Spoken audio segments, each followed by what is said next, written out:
할렐루야. 2023년 9월 10일 9월의 둘째 주일입니다. 오늘은 고린도후서 7장 1절부터 16절에 있는 말씀을 본문으로 삼아서 하나님의 뜻대로 하는 근심을 해보셨습니까? 하나님의 뜻대로 하는 근심을 해보셨습니까? 이런 제목으로 하나님의 말씀을 선포하기 원합니다. 신약성경 293쪽이 되겠습니다. 사람과 동물은 많은 부분에서 차이가 납니다. 사람과 동물의 결정적인 차이를 가늠하는 부분은 무엇인가? 바로 이성의 존재 유무죠. 동물은 본능에 따라서 행동합니다. 하지만 사람은 그 본능을 억제하고 누를 수 있는, 컨트롤할 수 있는 이성이라고 하는 것을 가지고 있어요. 동물들은 본능에 따라서 사냥하고 종족을 번식시키고 살아남기 위해 발버둥을 칩니다. 그러나 이성에 특별한 기능이 있는데 그것은 바로 돌이킴과 후회하는 기능이에요. 만약에 이성이 없었더라면 사람은 문명의 발전도 이룰 수 없었을 것이라 생각이 됩니다. 한번 이렇게 살아보고 그 살아가는 삶이 잘못된 것이라고 한다면 즉각 후회하고 돌이키고 반성합니다. 그렇게 살아갔기 때문에 공동체를 이룰 수 있었고 그 공동체가 함께 같은 마음으로 문명을 발전시키면서 지금까지 올 수 있었다 그 말이에요. 만약 사람들이 이성이 없었더라면 그저 본능에만 충실하게 행동했더라면 오늘 우리가 살아가는 삶의 질 높은 이런 문명은 불가능했을 것이라고 생각이 됩니다. 그런데 특별히 거기에다가 신앙을 가진 사람들은 성령의 은혜를 받고 영적으로 신앙을 가지고 거듭난 사람들은 이 후회하고 돌이키는 기능 위에 하나님 앞에 회개하는 기능까지 더 추가하게 돼요. 성령이 민감하게 반응하는 사람들은 일반적인 사람들이 볼 때 저건 후회할 일이 아니라고 생각하는 것도 반성할 일이 아니라고 생각하는 것까지도 더 깊이 자신을 돌이켜보고 후회하고 반성하고 회개합니다. 그리고 하나님 앞에 자신의 속마음을 다 보여드려도 나는 깨끗하다 할 정도까지 믿음으로 말씀 앞에 깨끗하게 나아가게 돼요. 회개라고 하는 것은 우리를 영적으로 살리는 아주 중요한 기능을 하고 있습니다. 오늘 본문 말씀에 보면 돌이켜 회개하고 다시 한번 기쁨 가운데 들어선 고린도 교회 성도들을 바울이 기뻐하며 칭찬하고 있는 모습을 보게 돼요. 바울은 자기가 개척한 이 고린도 교회를 그 어느 교회보다도 더 특별히 사랑했고 이 고린도 교회 편지를 4번이나 보냈습니다. 고린도전서 이전에 한 번 보냈고 고린도전서가 2번째 편지예요. 그리고 고린도후서 이전에 또 한 번의 편지를 보냈어요.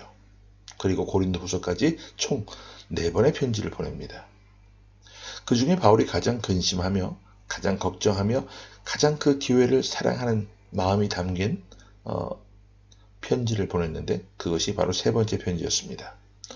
고린도전서, 즉 2번째 편지를 보낸 후에 바울은 고린도 교회가 자신의 사도성을 의심한다는 이야기를 듣게 되죠. 유대로부터 온 어떤 사람들이 교회를 들쑤셔놓고 바울은 사도가 아니라고 거짓 증언을 하고 그가 할 일을 경홀히 여긴다는 소문을 내었습니다. 그 때문에 바울이 전한 복음 자체가 혼란스러워졌는데 바울이 어떤 비난을 받건 그건 자신에게 큰 문제가 아니었으나 그가 전한 복음이 오히려 교회 성도들을 시험 들게 하고 성도들이 믿음에서 떨어져 나가는 것을 바울은 견딜 수가 없었어요.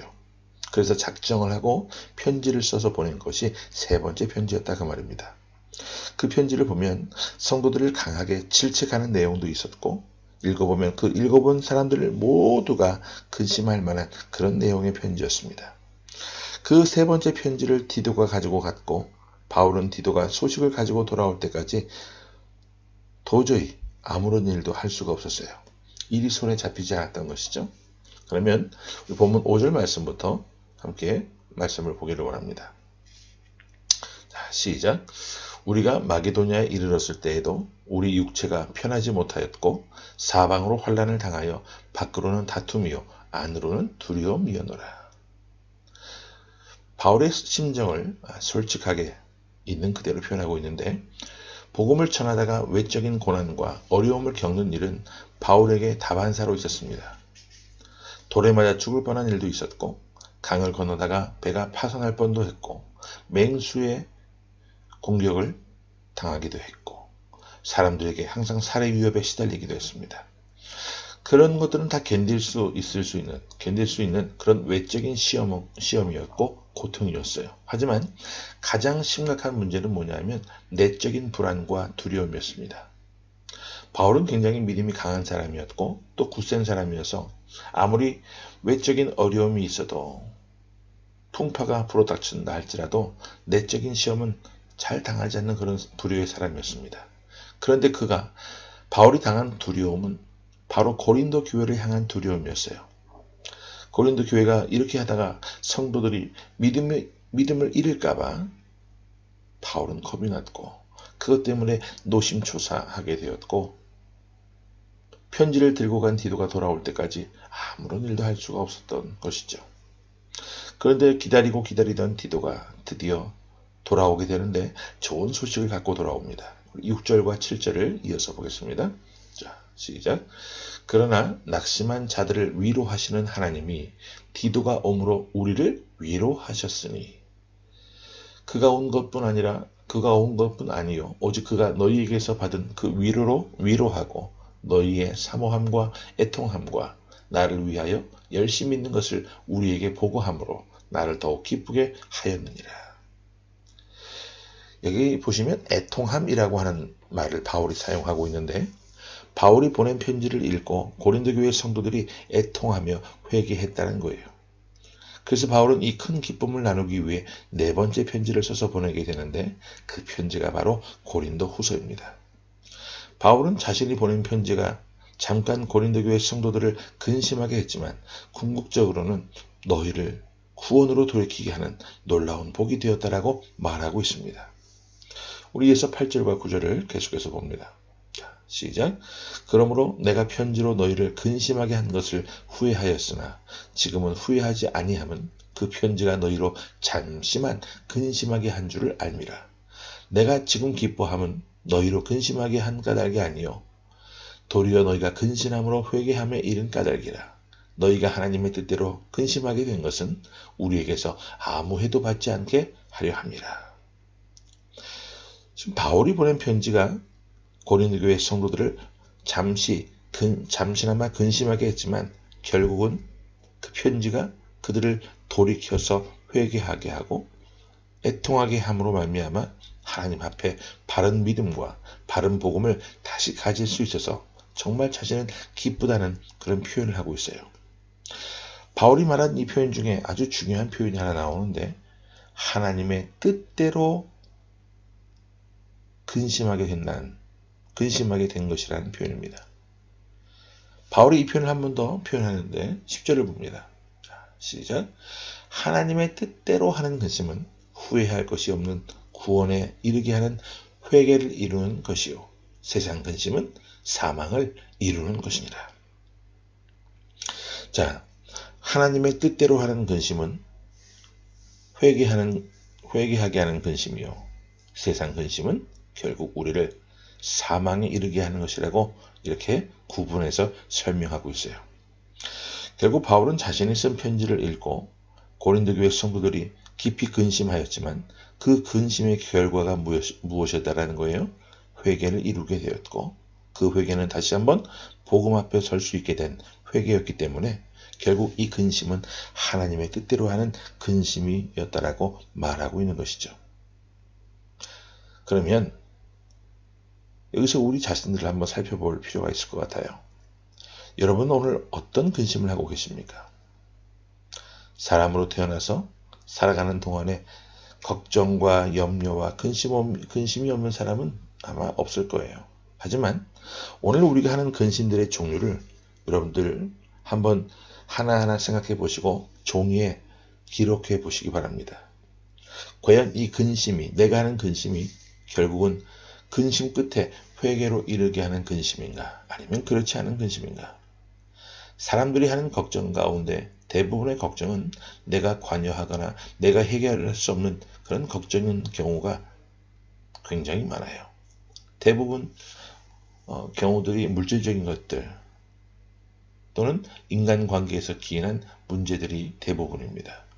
사람의 힘으로는 할 수 없는 걱정과 근심들이 많아요.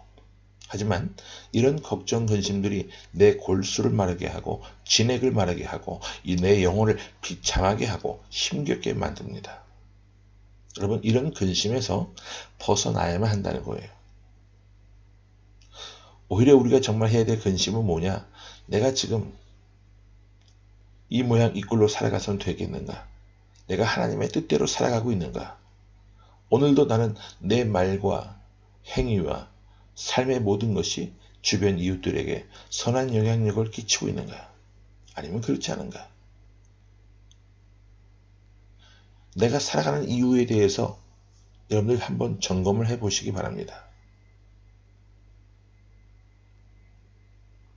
모든 세상 근심과 염려와 걱정을 돌이키고 복음 앞에서 제대로 설 수 있도록 몸부림치는 그런 근심, 그 근심 끝에 회개가 되는 근심이 있기를 간절히 바랍니다. 여러분, 믿음의 조상 아브라함은요, 2번에 걸친 큰 근심 끝에 많은 열매를 맺게 되는데, 하가를 통해서 낳은 아들 그 이스마엘을 어느 날 갑자기 하나님께서 내보내라는 말씀을 하시게 됩니다. 근심이 되었어요.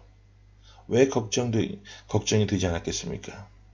내가 어떻게 낳은 아들인데, 내가 얼마나 오랫동안 사랑으로 기른 자식인데, 하나님은 이스마엘과 하가를 동시에 내보내라고 하셨어요.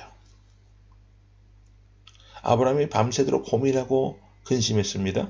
아침에 일찍 일어나서 결단하고 하갈과 이스마엘을 떠나보내요.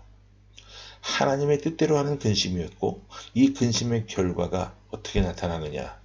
결국 자신의 지난날의 삶을 회개하고 돌이키게 하는 근심이 되었습니다. 아브라함은 또한 2번째 하나님의 명령을 받게 되는데, 그가 100살이 되었을 때 낳은 아들이 있었어요. 바로 이삭이죠. 그 이삭을 모리아산에 데리고 가서 번제로 하나님께 바치라는 명령을 받게 됩니다. 이것은 그 이전의 근심과는 비교조차 되지 않는 더 큰 걱정과 근심이었습니다.